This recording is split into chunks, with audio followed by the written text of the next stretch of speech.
Sometimes one clip is almost single-handedly responsible for a game's reputation. When people think of Marvel, they think of Yipes commentating over people getting rushed down and opened up in Marvel vs. Capcom 2. Oh, he's so Pringles. Where your curly mustache at? There was plenty of lame stuff too, but in the broader public consciousness, Marvel 2 meant relentless offense. Marvel 3 inherited these expectations from Marvel 2, and early on these expectations were largely met. But as the game evolved, things started to shift. It felt like it reached a tipping point at the Curly Mustache 2 Grand Finals, with Marlon Pie and his mix-ups and rushdown against Chris G's zoning with Morgan.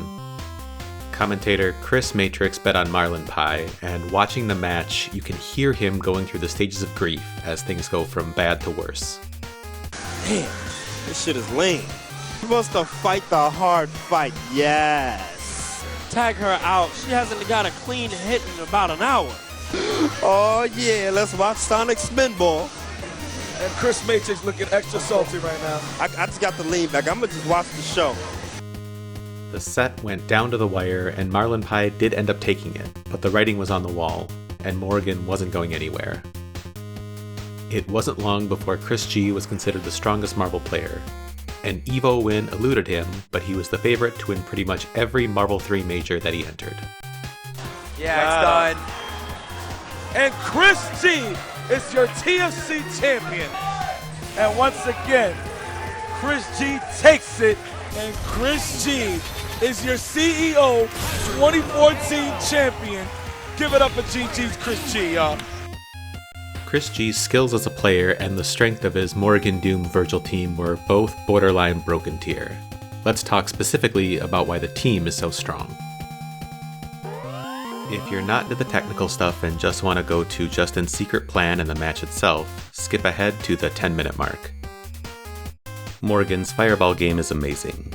She has a unique mechanic where she can cancel her special moves, like her fireballs, into flight. Flight activation and deactivation take almost no time, so by canceling fireballs into fly and unfly, you cut down their normal recovery and you can put tons of plasma on screen. What makes this truly ridiculous is Morgan's Astral Vision Super. Morgan can spend 1 meter to activate Astral Vision, which creates a duplicate of Morgan behind the opposing character that lasts around 10 seconds. The duplicate does everything Morgan does, so with Astral active, you can have twice as many fireballs on screen. Double the fireballs means a lot more chip damage. If you happen to get hit with a fireball, the fireballs can combo, bouncing you around and doing a huge chunk of damage. The fireballs from the duplicate Morgan come from behind you, so you might land a hit on Morgan only to be interrupted by a fireball hitting you in the back of the head. Morgan can also build meter while she has Astral active, so if you're blocking or getting hit by the fireballs often enough, Morgan will be able to activate another Astral as soon as the current one is finished. On the ground, Morgan has her Shadow Servant Super, which has a lot of invincibility, so if you try to use your own invincible super to blow through fireballs and land a hit, Morgan can probably cleanly beat it with Shadow Servant on reaction. In the air, when Morgan cancels flight, there's no recovery, so she can unfly and block YOLO supers on reaction. If you can get near her while she's in the air, it's difficult to anti-air her because she can also hit you with Shell Kick, a dominant air-to-ground move.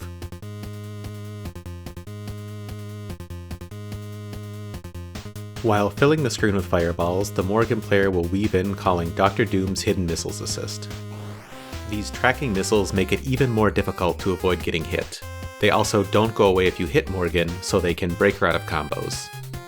Morgan can tag into Doom for better damage and meter gain if she finds a hit. After that combo, Doom can use his Photon Array Super, the finger lasers, to clear the screen and set up Morgan to re-establish her zoning game. Finally, Virgil rounds out the team in the anchor slot. Virgil Doom is a very strong duo, so if Morgan goes down, there's a solid backup plan. Virgil also tends to have good matchups against some of the characters who can actually fight Morgan, like Dormammu, making the team more stable and resistant to counterpicking. Virgil is the best anchor in the game, and when he has X-Factor on deck, he can cut through an entire team if he gets going. Because X-Factor Virgil is so scary, it's usually a good idea to snap in Virgil and try to kill him early. But against Morgan, it becomes a really hard decision. If you actually manage to get through the bullet hell and hit Morrigan, are you really not going to kill her and instead snap in Virgil just for a chance at killing him? Virgil Anchor also means if you spend your own meter and X Factor to deal with Morrigan, you won't have those resources later to survive Dark Virgil. I think there are kind of 5 core strategies you can use against Mora Doom. I'll try not to get too in the weeds here, but let's go through them real quick. Strategy 1. Pressure hard and try to find an early hit.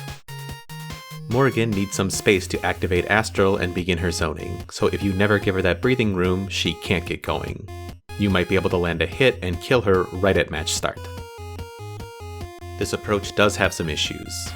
Going nuts and keeping up the pressure at all costs is inherently risky, and even characters who are great at this won't be able to find the hit every match.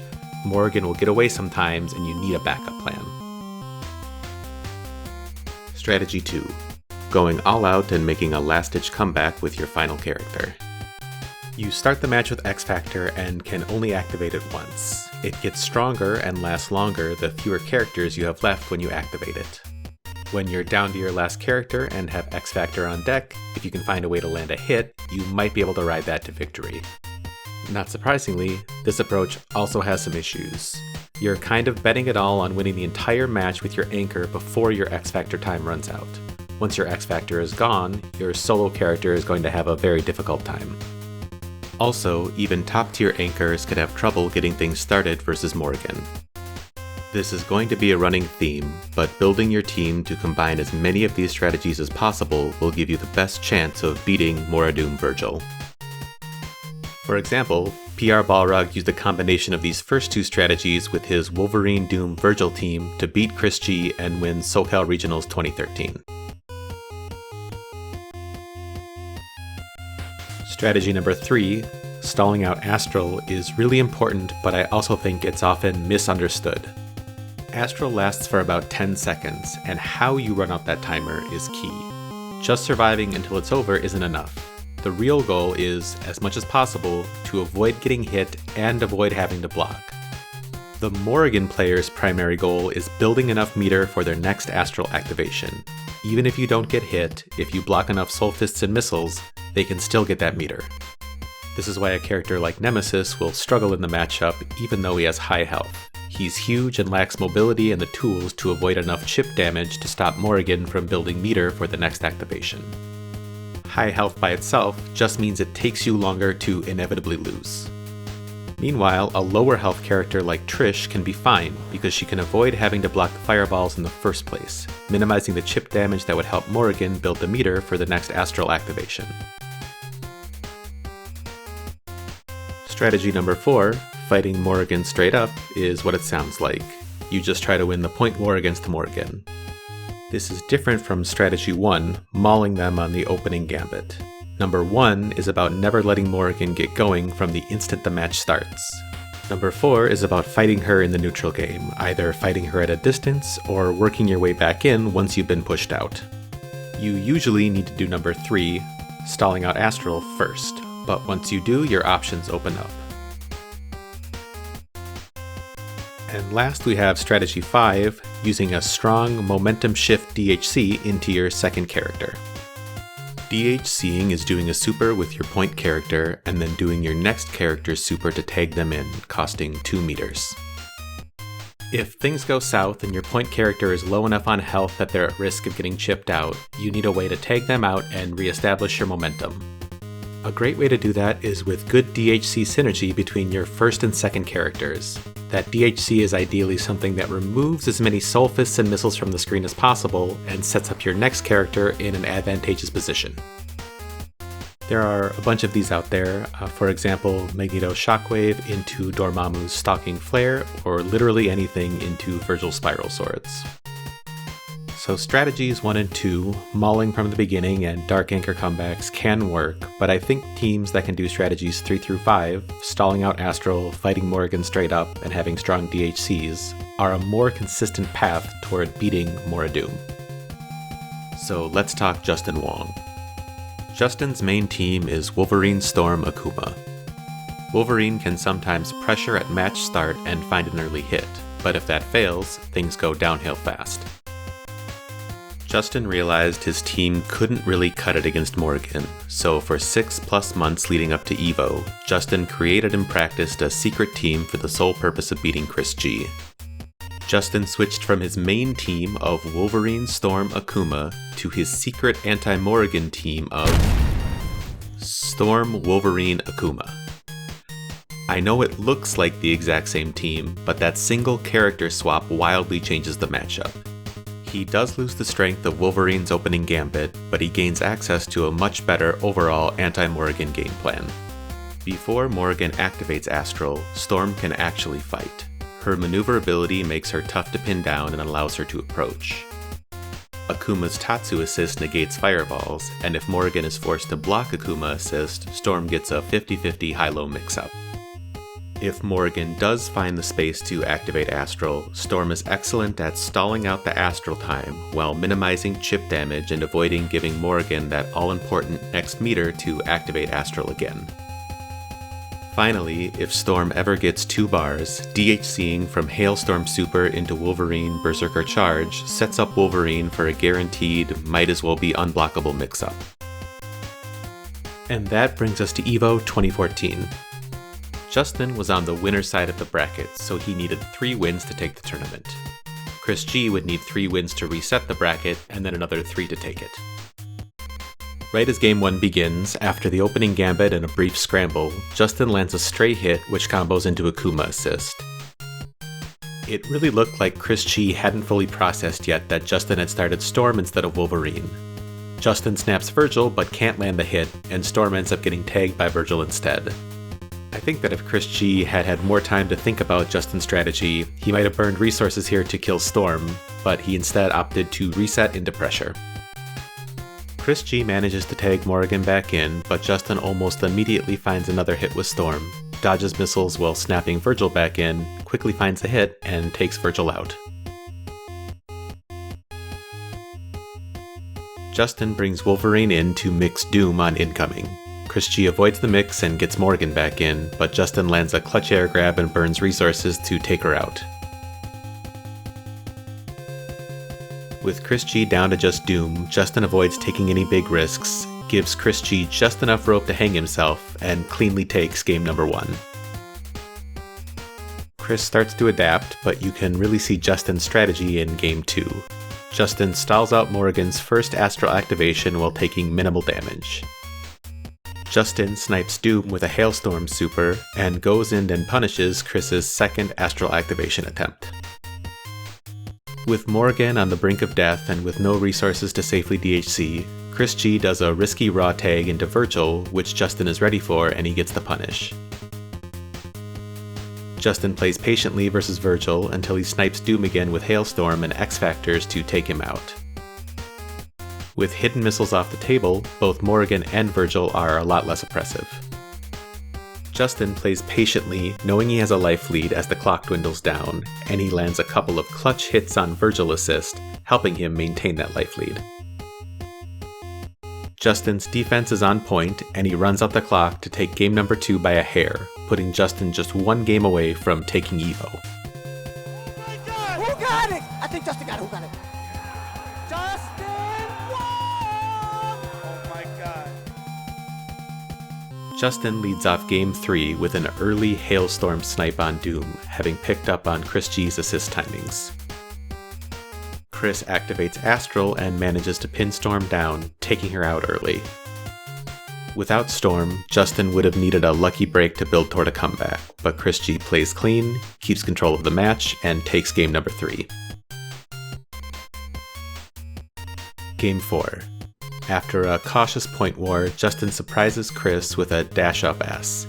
He can't quite kill Morgan, but almost immediately after he push-blocks Morgan into Akuma assist, taking her out. Too far. Oh, the standing rollout! Justin wanted more! Justin wanted more! Oh my God. Justin pressures Doom on incoming and gets Chris G to block Akuma on the ground, giving him a high-low 50-50 mix-up, and Justin lands the hit. He tries to extend the combo as much as possible, but it drops, and Chris G is able to DHC in Virgil safely. Justin almost finds a happy birthday, but loses Wolverine in the scramble after the drop. I'll let the actual commentators take it from here. Big slash out of nowhere. Oh, man. It's the first time we've seen that this whole set. Oh, and T'Challa gets out of there. Oh, very unfortunate. Very fortunate there for Justin. He went for the legs again. X Factor. Oh, my God. Are we crowning a new champion here? I think this might be it, guys. As the king returns, as the Marvel God has returned to his throne. I think we're gonna see it. The return of the king. I'm not even gonna knock it yet. I'm not even gonna. Oh my God! He's done it. Takes it. He takes it. He's done it. Unbelievable. He's back. He's back. Winner's bracket. The whole champion. time. The best. He is the best. There's an old saying in fighting games, save that shit for nationals. Back before social media and streaming, it was possible to find a technique or a bug and keep it secret for months, and then hopefully break it out at a big tournament and catch everybody by surprise. In the modern era, save that shit for nationals is basically unheard of. Justin practiced a secret team for 6+ months solely for the purpose of beating a single player at the biggest tournament of the year. I cannot emphasize strongly enough how crazy it is that this actually worked. Thanks for watching. I go by Zissou online, and if you want to support me or check out my other stuff, you can go to pressbuttonwin.com. It feels like the video would be incomplete without it, so I'm gonna let Chris Matrix play us out. Wow, that is a lame setup. Oh yeah, oh yeah. I don't know what to do against this lame shit. Oh yeah, oh yeah. I don't know what to do against this lame shit. I'm getting zoned out, getting zoned out. So apparently, I just can't get in, getting zoned out. I can't get my ass in. And he's in. Oh, he was. When I land a hit, I get a damn trade. Oh, damn. He's gonna beat me 2 sets. He's gonna be the champion. I fought so hard to accept my second place. Yeah.